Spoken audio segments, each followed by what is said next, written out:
कर रहे हैं वो फैक्ट्स, आंकड़े आप कैसे डिनाई करेंगे? ये ऑफिशियल फिगर्स हैं। तो ये जबरदस्ती की बात आप कहना चाहें कहिए, मगर ये कोई मानेगा नहीं। आप जाइए इंटीरियर में, गुजरात में जाइए, don't go on the super highways कि वो एक जो पोटेमकिन विलेजेस जिनको कहते हैं ना कि दिखावा, एक शो ऑफ एफ्लुएंस, और इंटीरियर में जाइए बड़ी गरीबी है, बड़ा भुखमरी है, हाई इन्फेंट बच्चे अर्ली एज में मर जाते हैं, गरीबी है। ट्राइबल एरिया जाइए, शेड्यूल कास्ट का क्या हाल है। ये सब नाटक से नहीं चलेगा काम। बिल्कुल।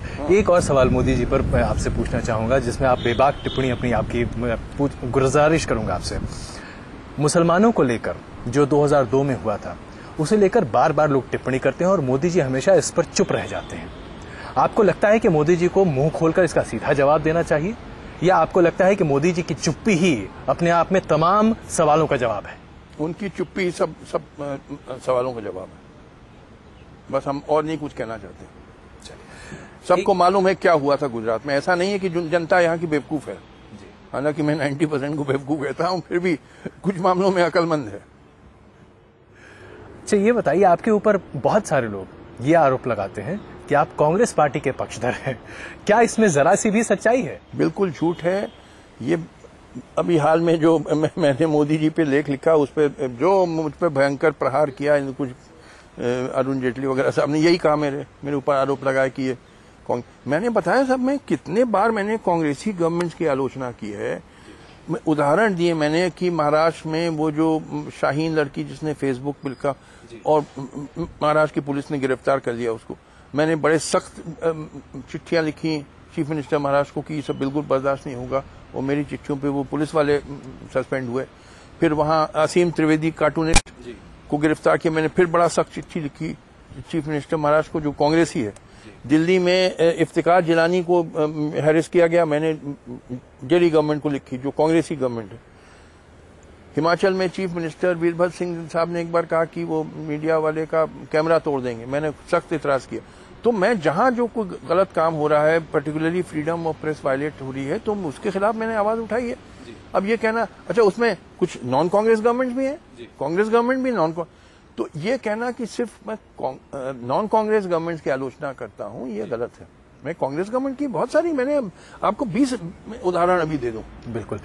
एक और सवाल जो लोग आरोप लगाते हैं आपके ऊपर, क्या आप गांधी परिवार के करीबी हैं? नहीं, मैं बिल्कुल करीबी नहीं हूं। मैं बिल्कुल करीबी नहीं है। मैं कभी मिला ही नहीं हूं उन लोगों से। मैं कभी नहीं मिला हूं जी। कोई मैं करीबी नहीं हूं। अब हम जरा टेलीविजन पत्रकारों के ऊपर बात कर लें। उनके ऊपर भी आपकी बड़ी सख्त टिप्पणी आती है, खास करके मेरे बिरादरी के लोग। आप कहते हैं कि शायद टेलीविजन में बहुत सारे ऐसे पत्रकार हैं जिनको ज्ञान नहीं है, जो अज्ञान पूर्वक सवाल आपसे पूछते हैं या अज्ञानता पूर्वक चीजों को करते हैं। आप इतने नाराज क्यों रहते हैं टीवी पत्रकारों से? देखिए, नाराज की बात नहीं, कई आप लोग अच्छे काम भी करते हैं, ऐसा नहीं है कि हर काम बुरा है।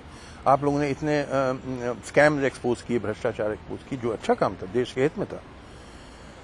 साथ साथ देखिए, मैंने जो बातें कही कि एक तो ये समझ लीजिए कि आपको जनता की सेवा करनी है, और 80% 85% जनता इस देश की गरीब है।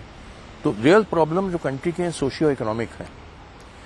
मगर आप लोग अक्सर जो हाईलाइट करते हैं कि lives of film stars, cricket, ये जो कि नॉन इश्यूज को प्रोजेक्ट करते हैं जैसे रियल इश्यूज हैं, यानी रियल बड़ा छोटा सा हिस्सा होता है। नहीं, अरे साहब चलता रहता है पूरे दिन। राहुल द्रविड़ रिटायर हुआ, 3 दिन तक चलता रहा। देवानंद की डेथ हुई, राजेश खन्ना की डेथ हुई, चलता रहा पूरे दिन। अरे यानी मेन असल मुद्दे हिंदुस्तान की गरीबी नहीं है, भुखमरी नहीं है, बेरोजगारी नहीं है, लोगों को दवा नहीं मिलता, हेल्थ केयर, ये नहीं है। रियल इशू है कि ऐश्वर्या बच्चन को लड़की होगी कि लड़का होगा बच्चा, करीना कपूर का अफेयर किससे चल रहा है, ये रियल इशू है। ये लेकिन लोग देखते हैं। आप लोग गुमराह करते हैं जनता को। आप लोग साहब, लोग देखते भी तो है ना। देखते इसलिए हैं कि लोगों का मेंटल लेवल बहुत लो है। देखिए, अब देखिए, ये बड़ा अच्छा सवाल पूछा, इसका जवाब सुनिए।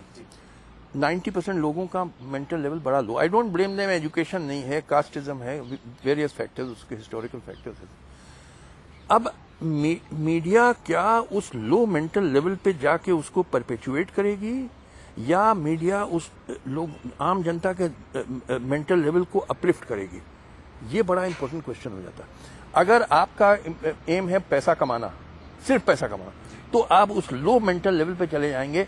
वहां आप एस्ट्रोलॉजी दिखा रहे हैं अपने अपने टेलीविजन, क्योंकि लोगों को 90% लोग बिलीव करते हैं एस्ट्रोलॉजी में, जो बिल्कुल नॉनसेंस है। इट इज हम्बग, बिल्कुल अनसाइंटिफिक सुपरस्टिशन, मगर 90% लोग बिलीव करते हैं। तो आप वो दिखाएंगे ताकि उससे पैसा, टीआरपी रेटिंग मिलेगी आपको। तो आपको बस एम है कि पैसा कमाना, जनता का हित आपका एम नहीं है। तो लिहाजा ये गलत चीज है।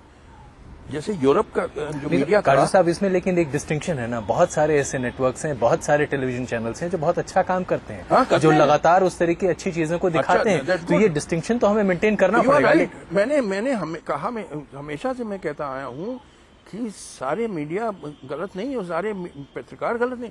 मैं कई जर्नलिस्ट की मैंने नाम लेके, पी साईनाथ की नाम लेके मैंने तारीफ करी। His name should be written in letters of gold in the history of journalism.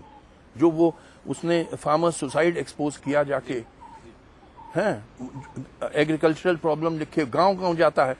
Many of you people are great people. मगर मैंने कहा क्या कि आप लोग हनुमान जैसे हैं।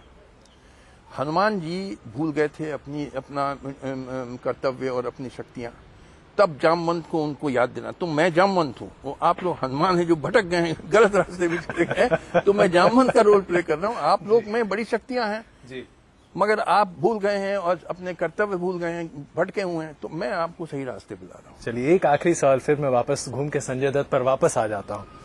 आप वाकई में दिल से मानते हैं कि संजय दत्त एक अच्छा आदमी है और उसे छोड़ देना चाहिए?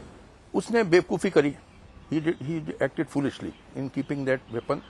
बेवकूफी अब की, मगर माफ करो। देखो वो पोर्शिया की स्पीच थी शेक्सपियर की मर्चेंट ऑफ वेनिस में, हैं कि भाई justice will be tempered with mercy, हैं। और उसने कौन, कबीरदास ने कहा कि क्या था, क्षमा बड़न को चाहिए छोटन को उत्पात। तो बड़े लोगों नहीं, तुलसीदास ने कहा शायद, गोस्वामी। तो क्षमा, हाँ भाई है गवर्नर साहब, क्षमा ठीक है, गलती करी, वो 20 साल हो गए गलती किया, छोड़ो। वो सफर कर चुका है, काफी सफर कर चुका है, उसके छोटे बच्चे हैं। इंसानियत के नाते मैंने अपील करी। कौन सा गलत काम किया मैंने? और एक जज के तौर पर अगर इस तरह का मामला आपके सामने आता तो शायद आप माफ कर देते? नहीं, जज के देखिए वहां पे नहीं होता, वहां क्योंकि मिनिमम 5 years सेंटेंस है ना।